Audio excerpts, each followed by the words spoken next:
हमारी सोसाइटी इतनी मॉडर्न नहीं हुई है कि इन चीज़ों को एक्सेप्ट कर ले, जो भी यूरोपियन कल्चर को एक्सेप्ट करने के लिए। मैंने अभी एक पेपर लिखा है गवर्नमेंट के लिए, जैसे कि अगर कोई लड़का लड़की इकट्ठे रहते हैं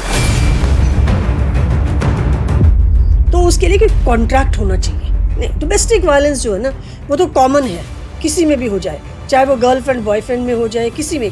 तो डोमेस्टिक वायलेंस का केस जो है इज वेरी कॉमन, इवन के मैरिड मेन अगर वो कोई फ्रेंडशिप करते हैं बाहर या किसी और औरत के साथ रहते हैं तो उनको इजाज़त है इस चीज़ की। उस आदमी का बाहर अफेयर है, अगर वहाँ पे उसका फिजिकल रिलेशन है, वहाँ पर बेबी होता है, तो उसके मेंटेनेंस वगैरह के क्या रूल्स हैं? उसकी भी बच्चे की उतने ही राइट्स हैं जितने कि उसके अपने लीगली वेडेड वाइफ के साथ है। कि जो मैरिड है, जो लेडी है, वो किसी और के साथ रहना शुरू कर दिया उसने, लेकिन 1 साल के बाद वो अभी घर वापस आना चाहती है to the person who she was married to. महिलाओं के लिए तो बहुत सारे वुमेन्स के लिए प्लेटफॉर्म्स हैं, वुमेन कमीशन है, महिलाओं को कुछ भी होता है और आजकल महिलाओं की बहुत ज़्यादा सुनी भी जाती है, लेकिन वही पुरुषों की शिकायत है आज के समय में कि उनकी कौन सुनेगा। मेरा नाम अतुल सुभाष है। तो आपको लगता है कि हाँ उनके लिए भी कमीशन होना चाहिए? नहीं, देखो ये पूरा वर्ल्ड मेन कमीशन ही है, ज़्यादा ही प्रेस कर रही है उसको। मैं कभी भी वो लड़की के साथ नहीं देती। अभी आप कह रहे हैं कि मेरा रेप हुआ है या कोई लिव इन रिलेशनशिप का हमने बात की है कि ये रेप हुआ है, तो उसको रेप नहीं कहा जाता। तो कोई किसी का भी फ़ोन चेक कर सकता है, उसमें क्या दिक्कत है? अगर आप हाइड करते हैं किसी चीज़ को, that means there is something wrong. कि तुम फ़ोन नहीं चेक करोगे, तुम मेरा पीछा नहीं करोगे, तुम मुझसे पूछोगे नहीं मैं कहाँ जा रही हूँ, तुम ये नहीं पूछोगे मैंने कहाँ खर्चा किया है। महीने में 20 केस आए हैं, उसके अंदर से आई वुड से 10 केसेस जो है ना वो फेक है। दहेज प्रथा कहते हैं आज के समय में कम हो गई है पहले के कंपैरेटिवली।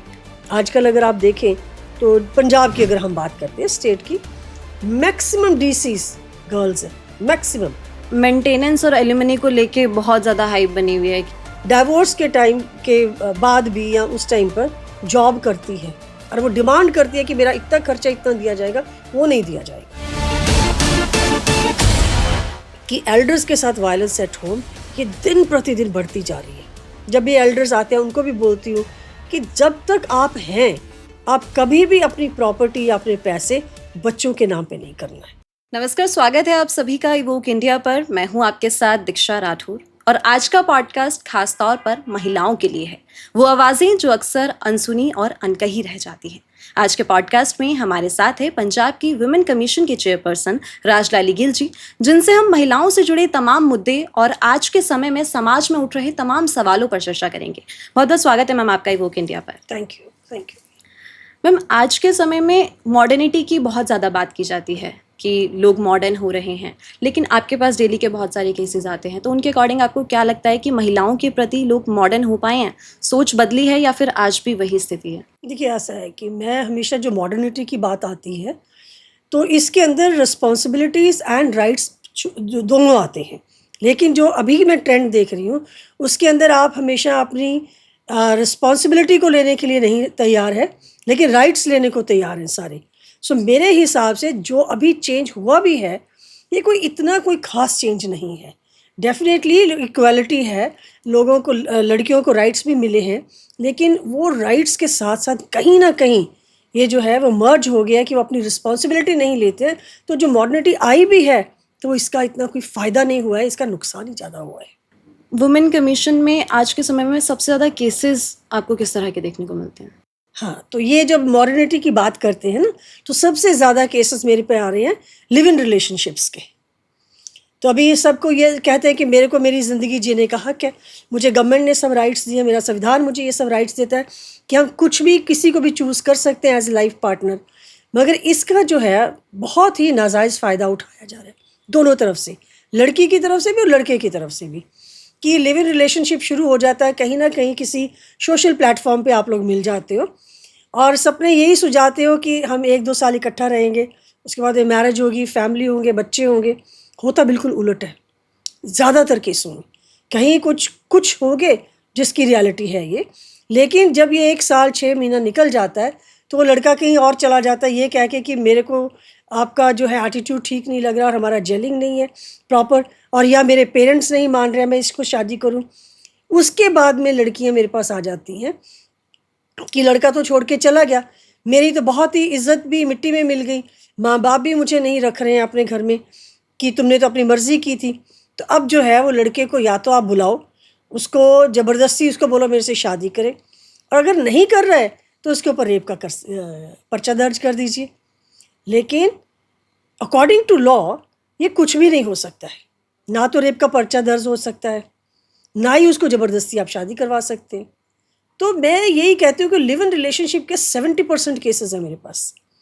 उसके लिए एडवाइस मेरी हमेशा लड़कियों को यही होता है कि कुछ भी करने से पहले उसको सोचो जरूर उसके बारे में। पहली बात तो हमारे संस्कार ही ये इजाज़त नहीं देते, हमारी सोसाइटी इतनी मॉडर्न नहीं हुई है कि इन चीज़ों को एक्सेप्ट कर ले, जो भी यूरोपियन कल्चर को एक्सेप्ट करने के लिए। तो ये जो है बहुत ही एक बड़ी प्रिकेरियस सी बात बन जाती है कि इसमें करना तो करना क्या, क्योंकि संविधान भी नहीं वैसे इनको प्रोटेक्ट करता है। लेकिन मैंने अभी एक पेपर लिखा है गवर्नमेंट के लिए जिसके अंदर यही है कि कुछ स्टेट्स में लागू भी हुआ है कि इसके अंदर कुछ डेटरेंट इफ़ेक्ट्स जो हैं वो ज़रूर होने चाहिए। आप स्टेट लॉज भी बना सकते हो इसके ऊपर, जैसे कि अगर कोई लड़का लड़की इकट्ठे रहते हैं तो उसके लिए कोई कॉन्ट्रैक्ट होना चाहिए जिसके अंदर है कि अगर आप 6 महीने 4 महीने इकट्ठा रहे हैं तो इसको as a husband and wife माना जाएगा, और वो इक्वल आपको वो जो राइट्स हैं वाइफ का वो आपको प्रोवाइड होगा। अगर आप सेपरेट भी करते हैं तो जैसे हस्बैंड एंड वाइफ का डिवोर्स है वो लागू होना चाहिए इसके ऊपर। और ये भी है कि अगर वो तो वैसे ही है कि अगर संविधान के अकॉर्डिंग भी अलेजिटिमेट अगर कोई बच्चा पैदा होता है तो उसको अलेजिटिमेट नहीं गिना जाना चाहिए, वो लेजिटिमेट चाइल्ड है, तो इसकी भी मान्यता है और उसको भी वही राइट्स मिलेंगे, चाहे वो प्रॉपर्टी है तो या मेंटेनेंस है या कुछ भी है, जैसे नॉर्मल डिवोर्स में मिलते हैं उसको भी वही मिलने चाहिए। तो ये पेपर जो है ना ये मैं लिखा है और मैंने प्रेजेंट भी किया है, इसके बारे में डेफिनेटली डिस्कशन भी होगी, और अगर हो सके तो हमारे स्टेट लॉज इसके ऊपर जरूर बनने चाहिए। उत्तराखंड ने किया है स्टेट लॉज इसके ऊपर, कुछ और स्टेट और साउथ में उन्होंने किया है, मगर सेंट्रल गवर्नमेंट को भी मैंने ये लेटर लिखी है, पीएम को भी लिखी है, फिर आप होम मिनिस्टर को भी लिखी है कि ये जो लिव इन रिलेशनशिप वाला ओपन कानून लिखा ना उसको जो है हमको थोड़ा अमेंड करने की ज़रूरत है। लेकिन वही सुप्रीम कोर्ट ने शायद कुछ लॉज निकाले हैं जिसमें कि शादी जैसे ही लिव इन रिलेशनशिप में होगा, जैसे मेंटेनेंस हो गया, डोमेस्टिक वायलेंस हो गया। नहीं, डोमेस्टिक वायलेंस जो है ना वो तो कॉमन है, किसी में भी हो जाए, चाहे वो गर्लफ्रेंड बॉयफ्रेंड में हो जाए, किसी में। तो डोमेस्टिक वायलेंस का केस जो है इज़ वेरी कॉमन, इसमें कुछ वो बात नहीं है कि हस्बैंड वाइफ में ही होगा या क्या है। जो चेंजेस गवर्नमेंट ने भी अभी उन्होंने डिक्लेयर कर दिया है अब तो कि ये जो लॉ है कोई भी लड़का या लड़की आपस में रह सकते हैं, इवन के मैरिड मैन अगर वो कोई फ्रेंडशिप करते हैं बाहर या किसी और औरत के साथ रहते हैं तो उनको इजाज़त है इस चीज़ की, which is very very wrong. बहुत गलत बात है ये, क्योंकि मेरे पास ऐसे केसेस हैं जो वाइफ आती हैं कि मेरे 2 बच्चे हैं 3 बच्चे हैं, but now my husband has an affair outside, he is living with other woman. तो उस केस में क्या करेंगे आप, क्योंकि लॉस तो कोई है ही नहीं है इसके लिए। अगर वो लेडी जाती है घर से बाहर तो उसके पास ना जॉब है तो बच्चे कैसे पालेगी। दिस मैन जो चला गया है बाहर वो कहते हैं नहीं मैं डिवोर्स तो नहीं दे रहा हूँ ना तुम्हें, क्योंकि वो नहीं देते हैं डिवोर्स, उनको पता है कि डिवोर्स देंगे तो मेंटेनेंस आ जाएगा, बहुत कुछ और लॉज आ जाएंगे इसके अंदर। वो कहते हैं मैं तुमको महीने के पैसे दे दिया करूँगा, तुम अपने बच्चे पालो पढ़ाओ जो भी करना है करो, लेकिन मैं अपना रिलेशनशिप बाहर बनाऊँगा। तो इसके लिए हमारी सोसाइटी के हिसाब से, कल्चर के हिसाब से ये नहीं होना चाहिए, इसको अमेंड करने की बहुत ज़रूरत है। किसी लेडी के साथ ऐसा होता है, उसका जो हस्बैंड है वो कहीं बाहर अफेयर है उनका, वो लिव इन में रहता है, खर्चा पानी घर में दे रहा है, तो वो बोल रहा है कि हाँ लीगल है, कोई दिक्कत तुम्हें नहीं होनी चाहिए। तो इसमें उस लेडी के पास क्या फिर लीगल राइट्स है, वो क्या स्टेप्स ले सकती है? लीगल राइट्स क्या होगी इसमें? वो कह रहा है मैं पैसे दे रहा हूँ, मैं मेंटेनेंस भी दे रहा हूँ, मैंने तो मना नहीं किया, बच्चों को भी देखभाल कर रहा हूँ मैं, तो मैंने कोई इसकी कोई वो किसी भी चीज़ की वायलेशन नहीं की है इसके अंदर, तो क्या राइट्स होंगे उसके? So that is exactly what I am saying. अगर जैसे लॉज की अमेंड की जब मैं बात करती हूँ वो यही है कि अगर आपका लॉ थोड़ा सा अमेंड करें कि आप बाहर रिलेशनशिप नहीं बना सकते हैं जब तक आप डिवोर्स नहीं देते हैं। Give a divorce, go and live with anybody, उसमें कोई ऑब्जेक्शन की बात नहीं है। तो ये छोटी छोटी डेटर्स जरूर होनी चाहिए जो कि इस टाइम पे प्रेजेंट ये नहीं है उसमें। उस आदमी का बाहर अफेयर है, अगर वहाँ पे उसका फिजिकल रिलेशन है, वहाँ पर बेबी होता है, तो उसके मेंटेनेंस वगैरह के क्या रूल्स हैं? उसकी भी बच्चे की उतने ही राइट्स हैं जितने कि उसके अपने लीगली वेडेड वाइफ के साथ है। तो वो बच्चा प्रोटेक्टेड है, that's not a problem at all. पर प्रॉब्लम यहाँ ये आ जाती है, जो मैं सोशल एंगल की तरफ से देखूँ, कि जिस औरत के साथ वो रह रहा है उसको भी पता है कि इसकी वाइफ है, बच्चे हैं, राइट। तो ये जो मॉरल आ जाता है ना बीच में, तो ये होता है कि एक औरत ही औरत की दुश्मन बन जाती है जब उसको पता है कि इसके वाइफ भी है, इसके बच्चे भी हैं, ये मैरिड है। ये नहीं है कि इसने छोड़ दिया है and now I am having a relationship with him. ये गलत बात आती है। ये तो मॉरल्स की बात है, अपने अपने कैरेक्टर की बात है, मगर लॉ इसमें कुछ प्ले नहीं करता है। और अगर सेम ऐसा वाइफ की साइड से हो? बिल्कुल हैं कि मेरे पास बहुत ऐसे भी लोग आए हैं जो कि ओल्ड पेरेंट्स आए हैं, वो हस्बैंड भी आया है कि 2 बच्चे छोड़कर अब चली गई है, किसी और के साथ चली गई है वो, राइट। अब वो भी वही उसी कैटेगरी में आ जाता है कि इसका राइट है जाने का, वो जा सकती है, उसको आप ज़बरदस्ती वापस नहीं ला सकते हो। तो ये दोनों तरफ से ही होता है, हस्बैंड की तरफ से भी, वाइफ की तरफ से भी। तो इसमें कोई सॉल्यूशन अभी ऐसा कुछ क्लियर नहीं है? ऐसा कोई क्लियर सोल्यूशन नहीं है। और ये लिव इन रिलेशनशिप जो हमारे गवर्नमेंट ने, या जैसे ये लॉ बन गया है, उसने ज़्यादातर सोसाइटी में और परिवारों में ख़राब किया है, बजाय उसको किसी भी तरह से कोई सहूलत मिली है। ऐसे भी लोग आए हैं मेरे पास कि जो मैरिड है, जो लेडी है, वो किसी और के साथ रहना शुरू कर दिया उसने, लेकिन 1 साल के बाद में वो अभी घर वापस आना चाहती है to the person who she was married to, और वो भी बंदा उसके साथ सहमत है कि तुम घर वापस आ जाओ, उस बंदे को छोड़ दो। लेकिन वो जिसके साथ वो छोड़ के आना चाहती है, उसने पुलिस केस कर रखा है कि अब इसने मेरे से पैसे इतने खर्च कर लिए, इतना मैंने इसके ऊपर गाड़ी लेके दिया है, घर लेके दिया है, अब ये मेरे को छोड़ के जा रही है। So this triangle when it comes ना, इसके लिए डेफिनेटली मैं बार बार वही बात कहती हूँ कि लॉज जो हैं वो स्ट्रिक्ट होने चाहिए। वही, जब वुमेन कमीशन में आपके पास जब भी कोई केस आता है, तो सबसे पहला स्टेप आपकी टीम का क्या होता है, या क्या पूरा प्रोसेस रहता है? जब भी कोई लेडी आती है मेरे पास एप्लीकेशन लेके, चाहे वो डोमेस्टिक वायलेंस की हो या किसी भी तरह का केस के अंदर वो आती है, तो हम उससे एप्लीकेशन लेते हैं, और फिर जिस एरिया से वो हैं उसको मार्क किया जाता है पुलिस स्टेशन में। फिर पुलिस स्टेशन में जब वो एप्लीकेशन जाती है, तो वो कंप्लेंटेंट को भी बुलाते हैं और जिसके अगेंस्ट है उसको भी बुलाते हैं। सो दोनों के बयान दर्ज किए जाते हैं। वहाँ पे तफ्तीश पूरी होती है कि कसूर क्या है और रियलिटी क्या है। उसके बाद वो दोनों पार्टीज़ को लेके मेरे पास कमीशन में आते हैं। कोशिश होती है कि अगर इन दोनों का समझौता करवा दिया जाए, या किसी तरह की मिसअंडरस्टैंडिंग है बिटवीन हस्बैंड एंड वाइफ है, और बिटवीन मदर इन लॉ और समबडी एल्स, जिसके साथ भी होती है। लेकिन जब देखते हैं कि अगर काउंसलिंग होती है, समटाइम हस्बैंड को भी काउंसलिंग की ज़रूरत होती है कि वायलेंट ज़्यादा है वो, या लेडी को भी ज़रूरत होती है because she is in depression and all that, वो काउंसलिंग सेशंस अरेंज किए जाते हैं। 2-3 बार काउंसलिंग करवाई जाती है। लेकिन जब देखते हैं कि इसके पास गुंजाइश है ही नहीं कोई भी, तो हम जो है केसेस जो है वो कोर्ट के लिए रिकमेंड करते हैं। महिलाओं के लिए तो बहुत सारे वुमेन्स के लिए प्लेटफॉर्म्स हैं, वुमेन कमीशन है, महिलाओं को कुछ भी होता है, और आजकल महिलाओं की बहुत ज़्यादा सुनी भी जाती है। लेकिन वही पुरुषों की शिकायत है आज के समय में कि उनकी कौन सुनेगा। तो आपको लगता है कि हाँ, उनके लिए भी कमीशन होना चाहिए? नहीं, देखो, ये पूरा वर्ल्ड मेन कमीशन ही है।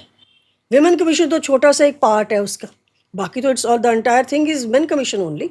लेकिन मेरे कमीशन के अंदर जब मुझे पता लगता है कि ये लड़की गलत है, या उस चीज़ का नाजायज़ फ़ायदा उठा रहे हैं, जैसे कह दिया कि डाउरी इतनी हुई थी हमारी, मांगा गया है, मार पिटाई हुई है, या किसी भी तरह की एलिगेशंस होती हैं, जब तक वो प्रूव नहीं होती है। बड़े केसेस मेरे पास आते हैं कि हमने 50 लाख रुपए लगाए थे शादी पे, लेकिन लगा शायद 5 लाख ही होगा। अब वो 50 लाख रुपए वो लड़के से मांग रहे हैं।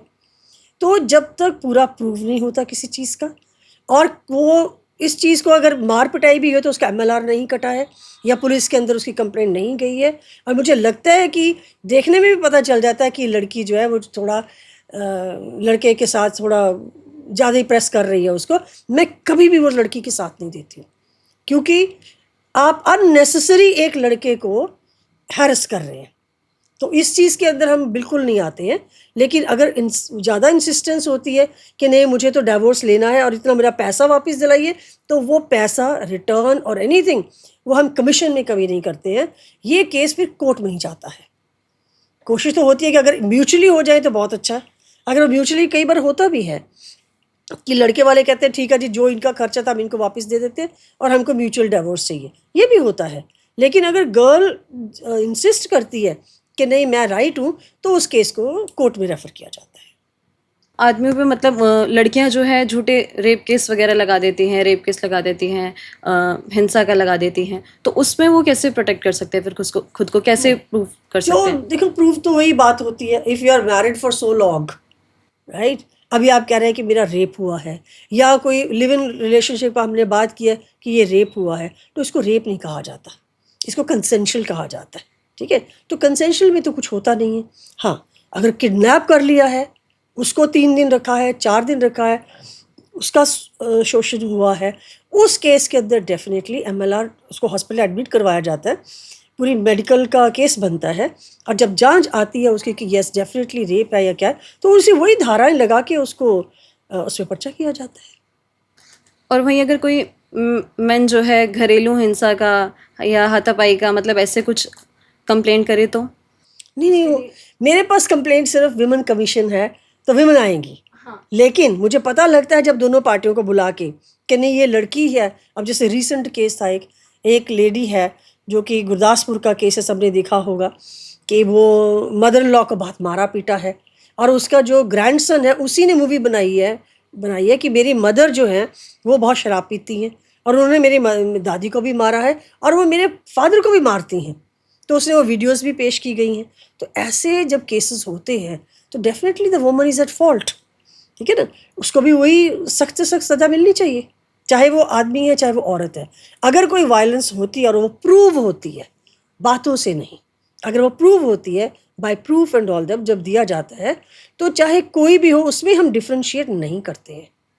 और वो जो केसेस होते हैं पुलिस उसके ऊपर पूरी कार्रवाई करती है, फिर लीगल एडवाइस लेके जो धाराएं लगती है उसके ऊपर बहुत सख्त कार्रवाई होती है। अभी आपने कंसेंट के बारे में बात की, तो आजकल मैरिटल रेप जो है वर्ड, ये टर्म बहुत ज़्यादा नहीं, हम यूज़ तो करते हैं कि मैरिटल रेप का टर्म यूज़ करते हैं। मेरे ख्याल सुप्रीम कोर्ट ने भी इसको इग्नोर कर दिया है कि ये हम रेप नहीं माना जाएगा। अगेंस्ट अ विश वायलेंस में आ गया, मगर अगर हम कहीं रेप, वो उसको टर्म को ख़त्म कर दिया गया है। इस पे कहना है कि अगर शादी हो गई है तो ये शादी के साथ ही तुम्हें कंसेंट का सर्टिफिकेट मिल जाता है। देखिए इसमें थोड़ी सी डिफरेंस आता है। इसमें है कि अगर there is good understanding between a husband and wife, तो ये सब कैसे कभी होगा ही नहीं। लेकिन अगर ये ऐसे इंसिडेंट्स होते हैं तो definitely there is a problem between husband and wife, right. तो उनको काउंसलिंग की ज़्यादा ज़रूरत है रादर देन कि ये कंप्लेंट्स की ज़रूरत है कि भाई ये इस तरह से हो गया है, मेरा रेप हो गया या कुछ हो गया। इसमें काउंसलिंग ज़रूर है, नॉट कि अदरवाइज अ कंप्लेंट। शादी में प्राइवेसी को लेके भी आजकल बहुत सारे केसेस आते हैं, बहुत सारे सुनने को मिलता है कि कहा जाता है कि लड़कियां जो है लड़कों का फ़ोन चेक, अपने हस्बैंड का फ़ोन चेक कर सकती है, वो उसको लीगल राइट है, लेकिन हस्बैंड जो है वाइफ का फ़ोन चेक नहीं कर सकते, उसको स्टॉक नहीं कर सकते। These are all small family issues, family problems. तो इसमें तो कोई, अगर आप हस्बैंड वाइफ हैं, it's a healthy relationship, healthy life, तो कोई किसी का भी फ़ोन चेक कर सकता है, उसमें क्या दिक्कत है। अगर आप हाइड करते हैं किसी चीज़ को, that means there is something wrong, चाहे वो वाइफ हाइड करे या हस्बैंड हाइड करे। सो ये आप नहीं कह सकते कि मैं मैरिड हूँ, ये मेरा हस्बैंड है, लेकिन ये स्ट्रिक्चर्स हैं मैरिज के अंदर कि तुम फ़ोन नहीं चेक करोगे, तुम मेरा पीछा नहीं करोगे, तुम मुझसे पूछोगे नहीं मैं कहाँ जा रही हूँ, तुम ये नहीं पूछोगे मैंने कहाँ खर्चा किया है। तो ये इस तरह से it's not a healthy marriage then. So it is ये जो ऐसी चीज़ें लगती हैं, ये रिलेशनशिप्स कभी भी लास्ट नहीं करते हैं। अगर घर में बच्चे हो गए हैं और इस तरह से रोज़ का झगड़ा है फ़ोन को लेके या किसी और चीज़ को लेके, it effects the children very badly. तो हम कैसी जनरेशन को ऊपर लेके आ रहे हैं। जो भी ब्रोकन होम्स होते हैं उनके बच्चों को देखोगे तो मेडिकली प्रूव्ड है that they are always under depression, because ना तो वो ठीक से पढ़ाई भी अपना ध्यान लगा सकते हैं और ना ही गुड सिटीजन बन सकते हैं, क्योंकि जो उन्होंने देखा है उन्होंने वही अडेप्ट करना है लाइफ के अंदर। सो ये जो है फ़ोन चेक करना और ये रिस्ट्रिक्शंस लगानी, मतलब लीगली ऐसा कुछ भी शादी ऐसा में कुछ राइट टू प्राइवेसी नहीं है? नहीं, ऐसा नहीं है कुछ भी। तो वुमेन कमीशन में इस तरह के कोई केसेस आते हैं? कोई केस अगर आप बताएं तो। मेरे को ऐसा केस ऐसा तो नहीं है, ऐसा जैसे अभी recently I think just about 1 week back, तो उसने हस्बैंड ने मेरे को ये बताया कि मेरी वाइफ मेरे पर बहुत शक करती है। तो वो वाइफ कहती नहीं, मुझे पक्का यकीन है कि ये किसी के साथ रिलेशनशिप में है। तो हस्बैंड कहता है मैम मैं तो अपना फ़ोन भी घर पे छोड़ के जाता हूँ कि ना मैं किसी को फ़ोन पे बात करता हूँ, ना ही मेरे को कोई ऐसे मैसेजेस आते हैं। मैं सिर्फ काम पे जाता हूँ, काम पे वापस आता हूँ, लेकिन स्टिल ये बहुत शक करती है। अब मैंने जब लेडी से बात की तो कहते नहीं, हो सकता कहीं और किसी से बाहर कहीं और दूसरा फ़ोन यूज़ करता होगा। तो इसका तो कोई इलाज नहीं है, ठीक है ना। इसका तो आपको मेडिकल हेल्प की ज़रूरत है, क्यों ये शक करना और हस्बैंड को भी काम नहीं करने देना इस तरह से। तो इसके ऐसे केसेस के अंदर मैं कभी भी लड़की का साथ नहीं देती। मतलब ये सारी जो चीज़ें हैं, ये सारे टॉपिक्स है, लिव इन रिलेशनशिप हो गया, ये प्राइवेसी हो गया, इसमें कोई भी आपको लीगल हेल्प नहीं मिलती है? ये आपका पर्सनल मैटर ये है? सिर्फ काउंसलिंग हो सकती है, आपको 1 बार 2 बार काउंसलिंग हो सकती है। अगर हमको लगता है कि नहीं ये तो कुछ मेडिकल इशू भी लग सकता है, किसी के ऊपर बार बार शक करना, जैसे उस हस्बैंड ने मेरे को बताया कि फ़ोन भी रखती है, हर चीज़ का कंट्रोल भी करती है और बार बार जाके अपने हाथ भी साबुन से धोती रहती है, और घर के अंदर कोई कहीं बैठ जाए तो वो लगती है कि नहीं ये गंदा हो गया है। तो ऐसी जो है ना वो मेंटल आप मैपिंग कर लेते हो कि इसको सिर्फ शक की प्रॉब्लम नहीं है, ये तो मेडिकल इशू भी है। तो उसको उसी तरह से फिर कंसल्ट किया जाता है। वही दहेज को लेकर कितने केसेस मतलब दहेज को लेकर क्या रेशियो है केसेस का वुमेन कमीशन में? सी आई टोल्ड यू ना, लाइक 70% केसेस मेरे पास लिव इन के ही आ जाते हैं। फिर आ जाते हैं ये दहेज वाले, और वो डीवी का केसेस वगैरह डाल देते हैं।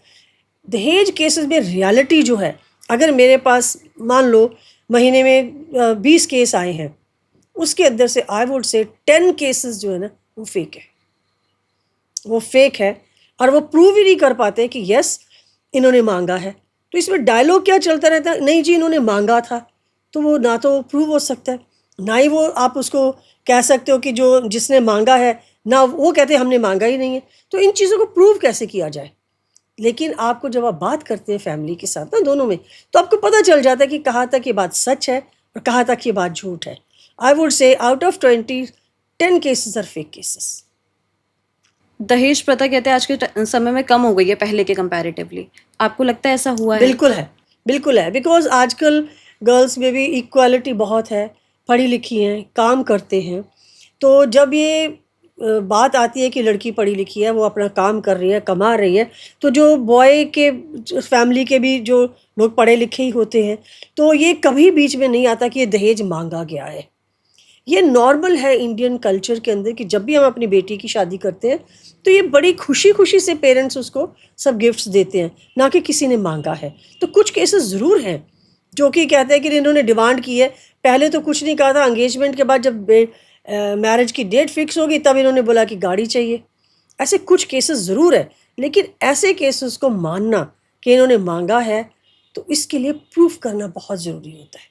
अगर वो प्रूफ कर देते हैं कि इन्होंने इसके सामने मांगा, या मेरे पास उसका कोई लेटर आया है या कोई मैसेजेस हैं, तो उसके अगेंस्ट वो केस जाता ही जाता है। अगर वो इसे प्रूव कर देते हैं तो इमीडिएट अरेस्ट पॉसिबल है या फिर इसका भी process? No no no no, immediate arrest is not possible. You can't just arrest a person कि उन्होंने डॉरी मांगी है, ठीक है। इसका केस चलता है, फिर वो कोर्ट में जाते हैं, तो उसकी पूरी तफ्तीश होती है, उसकी रिपोर्ट सबमिट होती है, गर्ल्स की तरफ से अपने सारे प्रूफ दिए जाते हैं, और जो उन्होंने खर्चा किया उसके प्रूफ दिए जाते हैं। Then the court decides on those basis.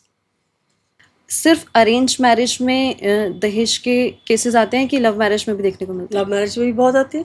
Love marriage में क्या होता है कि अगर लड़का कहता है कि मैंने तो सोचा था चलो तुम भी जॉब करते हो, मैं भी करता हूँ, लेकिन ये मेरी रिस्पॉन्सिबिलिटी नहीं थी कि मैं पूरा खर्चा मैं ही उठाऊँ, घर का भी, मैं फ्लैट भी खरीदूँ, घर का भी उठाऊँ, बच्चों का भी देखूँ।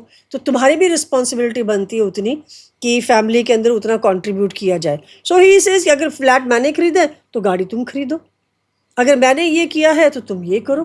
तो डेफिनेटली इसके बीच में भी आता ही आता है। और फिर जब ऐसी चीज़ें आनी शुरू हो जाती हैं तो डिफरेंसेस आने शुरू हो जाते हैं शादी के बहुत ज़्यादा, और वो शादियाँ जो हैं वो कभी भी लास्ट नहीं करती हैं, कभी भी लास्ट नहीं करती हैं। लेडी को परेशान किया जाता है, उनके ससुराल वालों की तरफ से बोला जाता है, तो कई बार लेडी के मन में वही सॉफ्ट कॉर्नर होता है फैमिली के लिए कि कंप्लेंट नहीं करनी, एफआईआर नहीं करनी।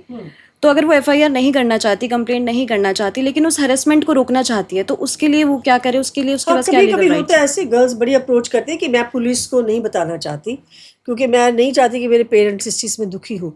लेकिन उसका एक दो चार तरीके होते हैं, बताना तो पड़ता ही है पेरेंट्स को। तो घर हम सजेशन करते हैं कि आप घर के जो एल्डर्स हैं, ठीक है, तो उनके जो दूसरी फैमिली के भी एल्डर्स हैं, ये बैठ के अपने में आप इसको सुलझाइए। अगर बात ज़्यादा बढ़ जाती है तो हम कहते हैं कि गांव की जो पंचायत है आप उसको लीजिए, आप अपनी तरफ की पंचायत लीजिए, इन सबको मिल के बैठ के एक एमिकेबली जो है इसको ख़त्म करें। तो उस तरह से करवाया भी जाता है। बहुत केसेस होते हैं कि थोड़ी तो बहुत मिसअंडरस्टैंडिंग होती है। मिसअंडरस्टैंडिंग कभी कभी गर्ल एंड बॉय के बीच में नहीं है, लेकिन मिसअंडरस्टैंडिंग जो है वो girls parents and the boys parents, because interference बहुत ज़्यादा हो जाती है। तो उनके बीच में इंटरफेरेंस जब होती है, मिसअंडरस्टैंडिंग होती है, तो it flows towards the girl and boy also. तो ऐसे केसेस होते हैं जिनको समझाने की ज़रूरत होती है, तो मान जाते हैं। मैंने देखा है कि वो मान जाते मेनली हैं, काउंसलिंग वर्क करती है। काउंसलिंग वर्क करते, बहुत वर्क करती है काउंसलिंग। घरेलू हिंसा के लिए इतने सारे कानून हैं, लेकिन फिर भी आज के समय में बहुत सारे केसेस ऐसे आते हैं घरेलू हिंसा के, तो आपको क्या लगता है कि कहाँ कमी रह रही है? मेरे को लगता है पहले हम लोग सब जॉइंट फैमिलीज में रहते थे, परिवार में बहुत प्यार था, राइट। तो अगर मैन ऑफ द हाउस वो बाहर है, काम है, तो घर के अंदर मेंबर्स इतने होते थे, मिलजुल के रहते हैं, प्यार से रहते हैं। अभी माइक्रो फैमिलीज है। माइक्रो फैमिलीज के अंदर होता क्या है, अगर माँ बाप दूर भी है, हस्बैंड दूर भी है, शाम को अगर लेट भी आना है तो अपनी फैमिलीज को पूरा टाइम नहीं दे पाता है। तो वो कहते हैं तुम तो हमेशा ही बाहर रहते हो, तुम्हारे तो बच्चों के साथ टाइम नहीं गुजारते हो, या मुझे कहीं बाहर नहीं लेके जाते हो। तो वहाँ झगड़े शुरू हो जाते हैं बहुत ज़्यादा। और अगर हस्बैंड जो है वीकेंड के ऊपर कहीं अपने दोस्तों के साथ कहीं बाहर जाता है तो घर में झगड़े शुरू हो जाते हैं, राइट। और फिर इकोनॉमिक जो आपके फाइनेंशियल कंडीशंस हैं, मॉडर्न ज़माना जैसे शुरू से बात की थी, इस तरह से जो है ना, लोग काफ़ी अवेयर हो गए हैं बड़ी चीज़ों के बारे में। उनको चाहते हैं कि हमारा जो जीवन का स्तर है वो ऊंचा हो जाए, गाड़ी भी आए, चीज़ें भी आए। उस चीज़ों के होड़ के अंदर ये देखे कि उसने लिया मैंने नहीं लिया, तो उसमें जब फाइनेंशियल्स लगाने शुरू कर देते हैं तो वो बहुत कम होते हैं, और इन चीज़ों को लेके भी झगड़ा शुरू हो जाता है। तो मुझे लगता है मेनली जो है ना, माइक्रो फैमिलीज़ के अंदर आजकल बहुत ज़्यादा हो गया है, फाइनेंशियल्स को लेकर भी, टाइम को लेकर भी। लेकिन मैं हमेशा यही कहती हूँ जब ऐसी फैमिलीज आती हैं कि आप अपना टाइम जरूर स्पेंड करिए, एक मील फैमिली मिल के खाना खाइए। वो एक मील सब कर सकते हैं, चाहे आप बिजी भी हैं, सुबह का ब्रेकफास्ट भी इकट्ठे खा सकते हैं। सैटरडे संडे जो होता है इसके अंदर बैठ जाके बात करिए, कुछ गेम्स प्ले करिए, कुछ फैमिलीज़ को बाहर लेके जाओ। इसका मतलब है कि टाइम जो है आपको फैमिली को देना बहुत ज़रूरी है। जैसे जैसे समय बदल रहा है, जैसे जैसे लोगों को अपने राइट्स पता चल रहे हैं, लड़कियों का हो गया है कि मेरा ये राइट है, मेरा वो राइट है, और कंपैरिजन बहुत ज़्यादा हो गया है, एक्सपेक्टेशंस बहुत ज़्यादा हो गई हैं, तो इसके चलते केसेस भी पहले से बढ़े हैं। पहले जैसे घरेलू हिंसा ये सब केसेस थे, आजकल जो है girls, I definitely agree with you कि गर्ल्स जो है ना वो ज़्यादातर बात करती हैं राइट्स की, ज़्यादातर बात करते हैं इक्वालिटी की, right. Equality and rights doesn't mean a modernism, okay. Quality जो आपकी राइट्स हैं या आपका जो भी इक्वालिटी है, इसके साथ साथ रिस्पॉन्सिबिलिटीज़ बहुत आती हैं जिसको आप टोटली इग्नोर कर देते हो, राइट। वो कहते हैं मैं, तुम जॉब करते हो मैं भी जॉब करती हूँ, हम इक्वल हैं। अगर मैं घर में आके कोई काम नहीं करूँगी, मैं थक गई हूँ, ये मेरा काम है, मैं नहीं करूँगी घर में, चाहे मदर इन लॉ करें, चाहे सर्वेंट्स करें, चाहे कोई करें, तो वो इक्वल समझती है कि अगर तुम नहीं करते हो तो मैं भी नहीं करूँगी इसके अंदर। लेकिन ये हम भूल जाते हैं कि एक मदर ही है जो कि घर बनाती है। If you are a mother then बच्चों को भी देखना है, घर में एल्डर्स हैं उनको भी देखना है, ये रिस्पॉन्सिबिलिटी इक्वल जो है। लेकिन आप ये एक लाइन ड्रॉ नहीं करेंगे क्योंकि तुमने नहीं किया तो मैं भी नहीं करूँगी। तो ये जो है ना मॉडर्निज्म जो आप कहते हैं कि इक्वालिटी ये वो, इसके अंदर कहीं ना कहीं थोड़ा सा नुकसान भी है। मैं हमेशा यही कहती हूँ कि ज़रूर लड़कियों को इक्वालिटी होनी भी चाहिए और उनके राइट्स भी मिलने चाहिए, लेकिन इक्वालिटी एंड राइट्स जो है ये आप अपने करियर को ऊंचा करने में लगाइए। एजुकेशन है आपकी, आप कहीं भी लड़कों के बराबर हैं। आजकल अगर आप देखें तो पंजाब की अगर हम बात करते हैं स्टेट की, मैक्सिमम डीसीस गर्ल्स हैं, मैक्सिमम। पुलिस में जितने भी ऊपर के ओहदे हैं, डीजीपी से लेके, स्पेशल डीजीपी से लेके नीचे तक, ये सारी गर्ल्स आती हैं। तो ये इक्वालिटी है, ये मॉडर्निज्म है, राइट। लेकिन उनके साथ साथ उनकी रिस्पॉन्सिबिलिटीज़ देखते हुए, चाहे वो जॉब की हो चाहे वो घर की हो, वो उसमें कोई कमी नहीं है, ना घर में ना बाहर कहीं कमी है। लेकिन अभी जो यंग जनरेशन है ये बाहर आते हैं तो उनके लिए क्या है कि मैं क्योंकि पढ़ लिख गई हूँ, मैं थोड़ा जॉब भी करती हूँ, तो मैं जिस तरह से मर्ज़ी कपड़े पहन लूँ, जिस तरह से मैं रात को चाहे रात को वापस आऊँ। अगर लड़के रात को वापस आते रहे तो हम भी देर से वापस आएंगे। तो अगर ये छोटे कपड़े पहनने या जिस तरह से मर्ज़ी के कपड़े पहनने या फिर रात को आना जाना, बाद में हमको थोड़ी ट्रबल हो जाती है गर्ल्स को, फिर वो कहते हैं जी हमें किसी लड़के ने इस तरह से देखा या इस तरह से कोई बात किया या टच किया है उसको। तो ये जो है ना सारी चीज़ें, ये अपने मॉरल, अपना कैरेक्टर होना चाहिए, ना कि छोटे कपड़े पहन के हम मॉडर्न बन गए। छोटे कपड़े पहनो जहाँ पे एक्सेप्टेबल है, लेकिन इस कल्चर में या इस संस्कृति में हम लोगों को मुश्किल है इसके अंदर। मतलब वही अपनी लीगल राइट समझो, लेकिन अपनी रिस्पॉन्सिबिलिटी और अपनी संस्कृति को साथ में रखें। अकेला लीगल राइट करने से लीगल राइट्स नहीं होता। लीगल राइट्स हैं, लीगल राइट हैं आपके इक्वल एजुकेशन के चांसेस के, लीगल राइट्स हैं आपके जो जॉब्स के हैं। अगर वो जॉब उसमें नहीं लिखा होगा कि only for boys, it is for everybody, वो इक्वल राइट्स हैं आपके। These are the rights, but who will look after the other aspect, those are the responsibilities. So जो अच्छा एक तरीका है परिवार में रहने का और बच्चों को भी अच्छी एजुकेशन देने का या उनका फ्यूचर बनाने का, so they go equal. It's not the right जो है वो उसका पल्ला भारी नहीं है, ठीक है ना। तो ये दोनों इक्वल होंगे तभी लाइफ चलती है। वही अभी मेरे दिमाग में आ रहा है कि अभी थोड़े दिन पहले ही मैंने एक वीडियो में देखा था कि एक्स्ट्रा मैरिटल को लेके ही एक लॉ आया है कि अगर हस्बैंड का एक्स्ट्रा मैरिटल अफेयर है तो वाइफ उससे तो मेंटेनेंस चार्ज कर सकती है, साथ में जिसके साथ अफेयर है उस लड़की से भी मेंटेनेंस मांग सकती है। नहीं, मेरे ख्याल में तो ऐसा नहीं है कुछ भी। I am not aware of this कि उस लड़की से भी, वो लड़की के साथ लड़की से कैसे ले सकती है वो। शी हैज़ नो राइट कि वो दूसरी लड़की से भी लेगी इस तरह से। आई एम नॉट, अगर कोई है तो I am not aware of this.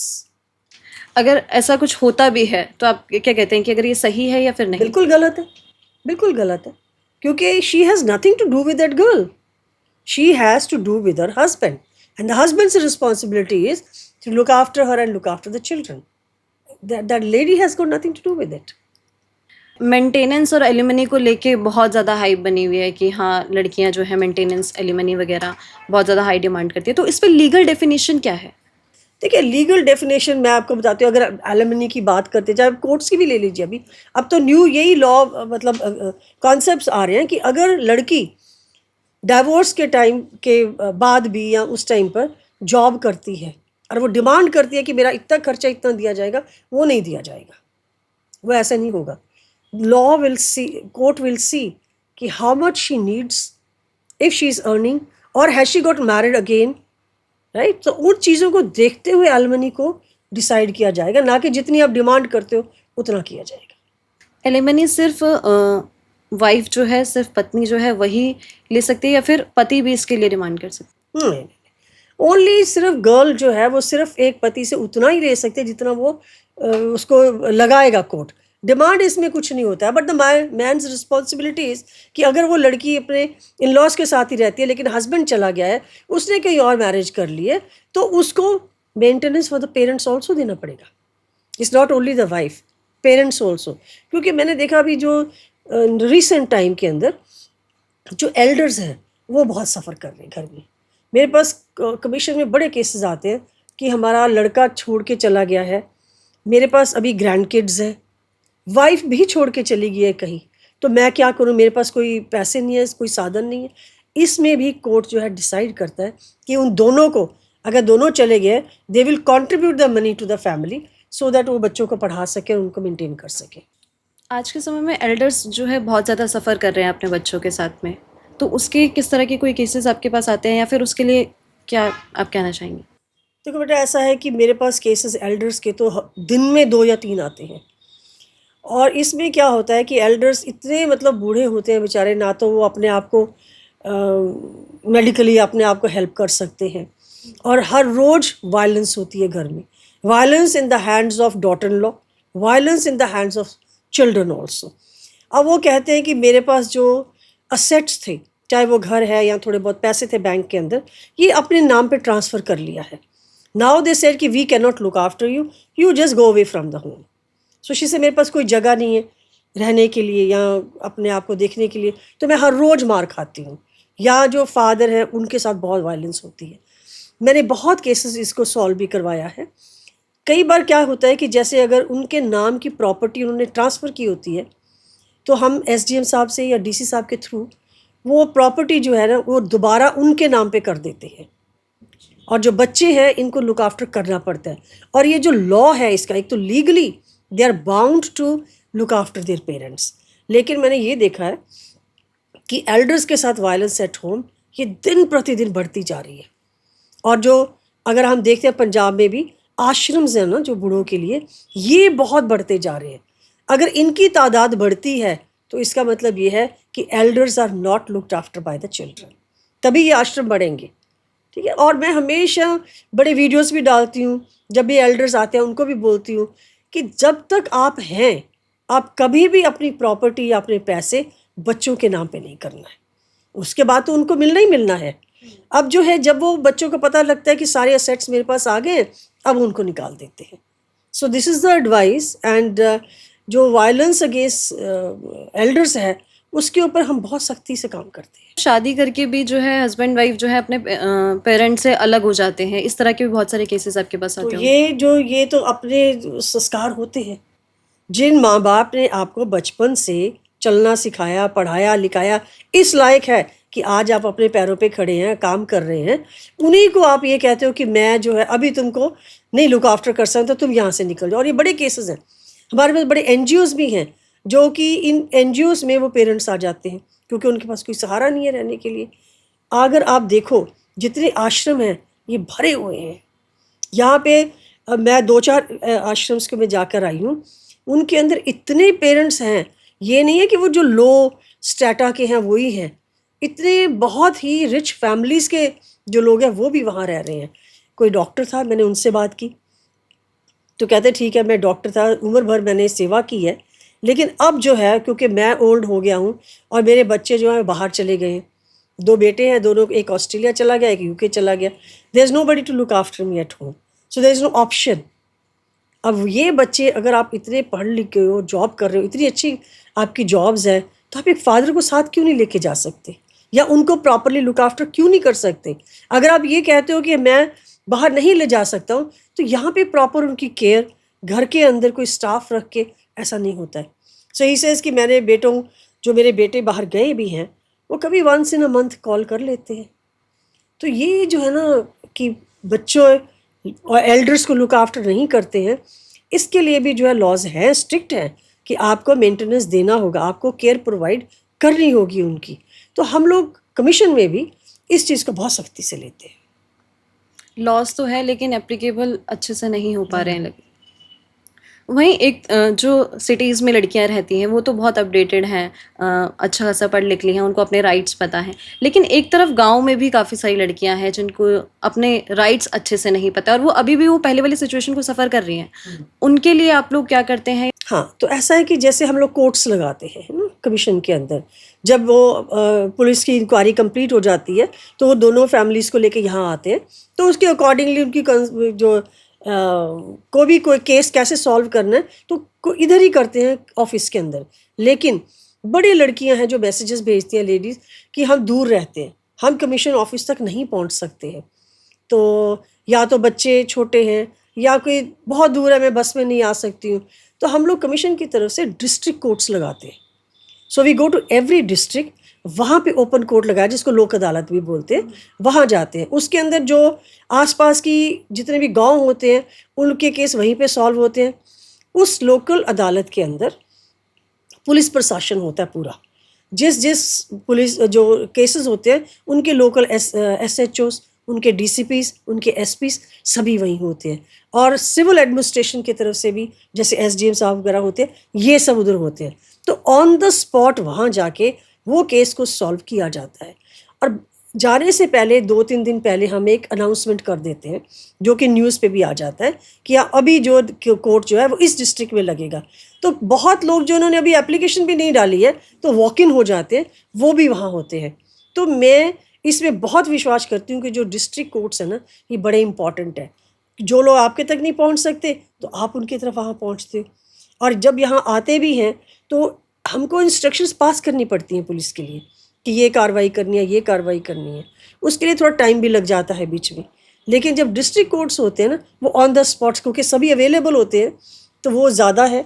And secondly awareness के लिए, अब जैसे गर्ल्स बड़ी होती हैं गाँव में, जो कि घर में रो धो के बस वहीं बैठ जाती हैं, उनको यही नहीं पता कि जाना कहाँ है, कंप्लेन कहाँ करनी है जाके।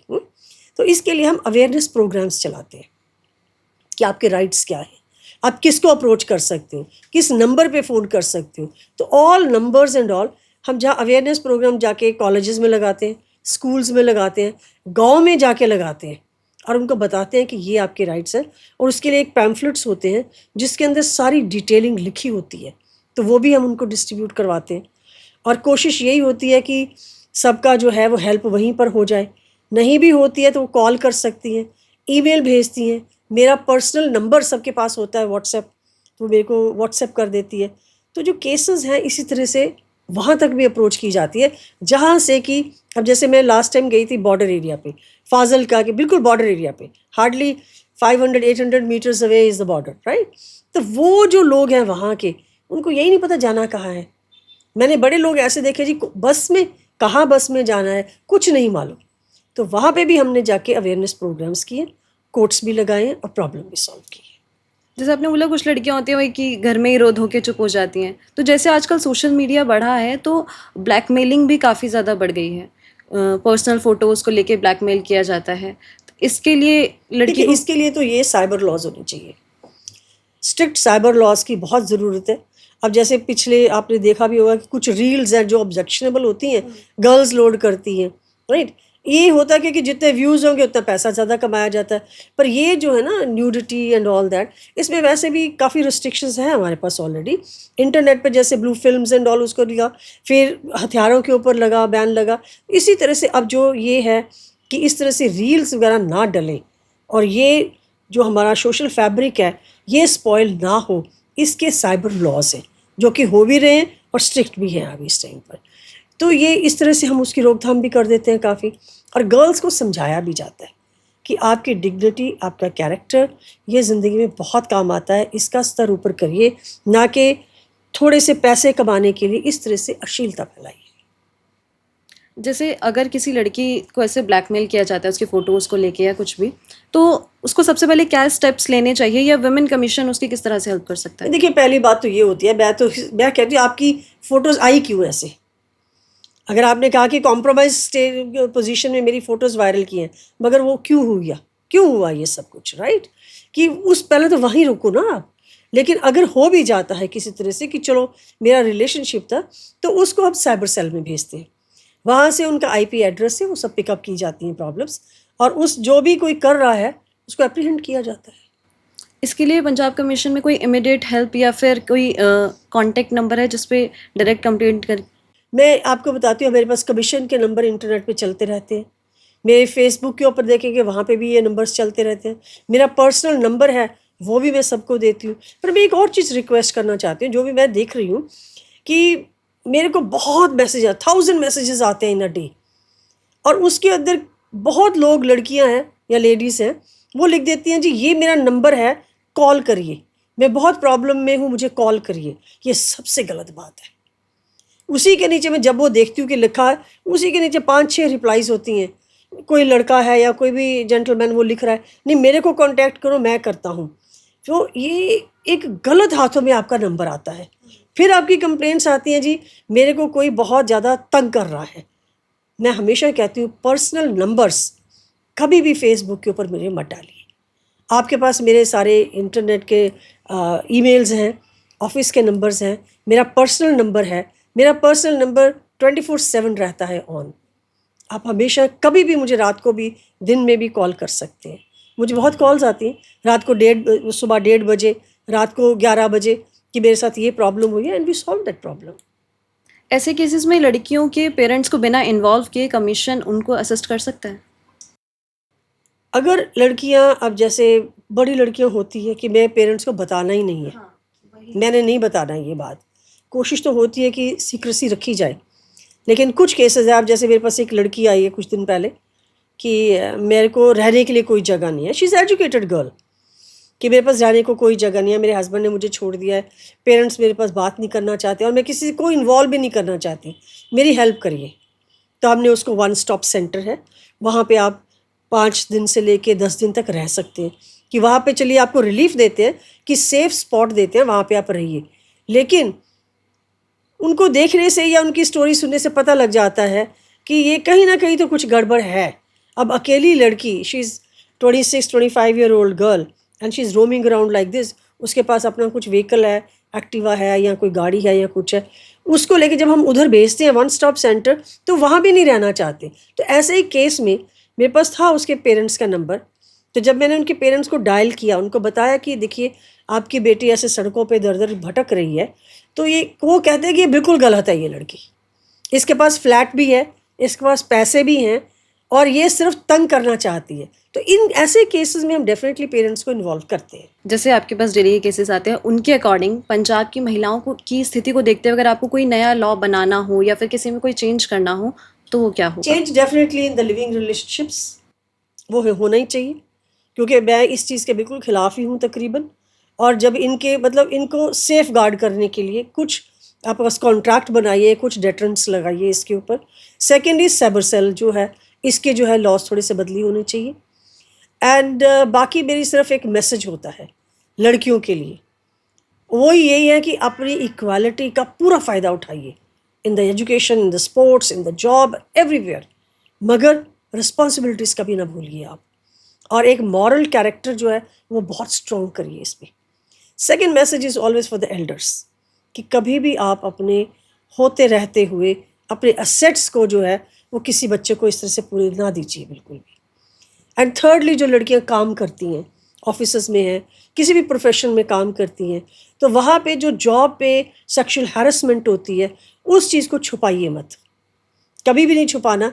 ये वो सोचती हैं कि शायद मेरे को निकाल देंगे जॉब से, फिर क्या होगा, इसको छुपाओगे तो आगे में ट्रबल ही बढ़ेगी। This has to be reported, तो this is the message for everybody. Last में एक हमारा रैपिड फायर है, उसके लिए रैपिड फायर, ओके। जी, favourite Punjabi dish? Saag. Work stress का सबसे बड़ा आपका stress buster? Listen to the music. Okay, अगर एक दिन की छुट्टी मिले तो सबसे पहले क्या करना पसंद करोगे? I'll go to my farmhouse, go for horse riding, do something all by myself. Books या मूवीज? Books. कोई फेवरेट बुक या कोई लास्ट बुक जो आपने पढ़ी हो जिसके बारे में बताएं? Monk Who Sold the Ferrari. I read that. I'm a very spiritual person at heart, so I like reading this. कोई एक ऐसा केस जिसने आपको सबसे ज़्यादा इंस्पायर किया? इंस्पायर किया, yes, there was a doctor dentist, उसकी मैंने देखा था कि उसकी जो मैरिज टूट गई थी, and she had just 1.5 month old baby with her, and parents नहीं है, ब्रदर है, लेकिन ब्रदर ने कह दिया कि मैं आपको घर पे नहीं रख सकता हूँ, तो she is all by herself, nothing, no home, nothing, वो बच्चे को भी लेके घूम रही है। मगर जब हमने बताया कि हम आपको असिस्ट करते हैं, जगह देते हैं रहने की, उसको कुछ 3-4 महीने पहले, या एक I think may be 6 months back, वो हमारे पास आई थी। आज मैं उसको जो कंडीशन में देखती हूँ, she is happily doing her practice and all. This inspires me that the girls should never give up on life. Coffee person या चाय पर्सन? कॉफ़ी। म्यूजिक या मेडिटेशन, किससे ज़्यादा शांति मेडिटेशन। मिलती है? अगर आपको एक लॉ बदलने का मौका मिले तो कौन सा होगा? Live in relationship. Social media पर एक्टिव रहना पसंद है या प्राइवेट लाइफ रखना? Both, I would say both. Mountains या बीचेस? बीचेस। एक हैबिट जो हर लड़की को अडॉप्ट करनी चाहिए? So I think spend time with your families, चाहे पेरेंट्स हैं, चाहे बच्चे हैं, चाहे कोई भी हैं, चाहे एल्डर्स हैं, spend time, give time to them, give love, you will get love. Favourite motivational quote या फिर कोई line? Never give up. It was in my school also, there used to be a motto, never give in. So that still goes in my mind, never given in any situation. एक advice जो हर लड़की को देना चाहेंगी आज के समय को देखते हुए? Keep your morals very high. Never compromise on morals. You will really succeed in life. Thank you so much ma'am, Thank you very हमें टाइम देने के लिए thank you so much. Thank you very much. Thank you. तो आज के podcast में हमारे साथ थी पंजाब विमेन कमीशन की चेयरपर्सन राजलाली गिल जी, जिनसे हमने महिलाओं के अधिकारों और उनके हितों के बारे में तमाम बातचीत की. उम्मीद है आपको वीडियो पसंद आई होगी और काफ़ी सारी जानकारी भी आपको मिली होगी. तो इस वीडियो को लाइक कर दीजिए, हमारे साथ जुड़े रहने के लिए चैनल को सब्सक्राइब कर दीजिए और एक प्यारा सा कॉमेंट भी कर दीजिए. जल्द मुलाकात होगी आपसे एक नए पॉडकास्ट में एक नए मेहमान के साथ. तब तक के लिए धन्यवाद.